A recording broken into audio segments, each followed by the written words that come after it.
Good morning, class. Today is a Wednesday, and we are doing lots of fun stuff. Before we get started, we are going to take attendance. Marcus, Definitely not here. Zachary, I'm right over here. Rosie, I'm here. Harry, Right over there. and Oliver. Here. I feel so tired right now. Oh my god. What should I do to pass the time? Oh, I got an idea.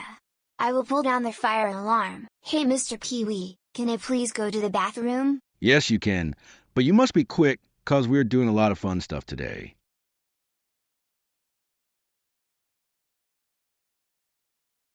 Since I'm out of here, it's time to pull down the fire alarm.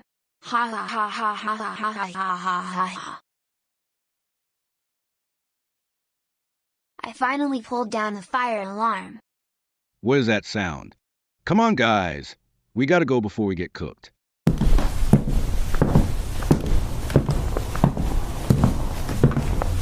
Who pulled down the fire alarm?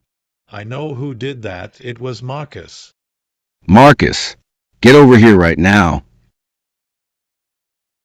Marcus, did you pull down the fire alarm? Yes I did. Marcus, how dare you pull down the fire alarm? That's it. I called the police due to what you did, and they are already here. You are under arrest for pulling down the fire alarm. Come with me. It looks like you are mega triple giga ultra arrested for 900,500,920,219,090 years. Go to sleep right now.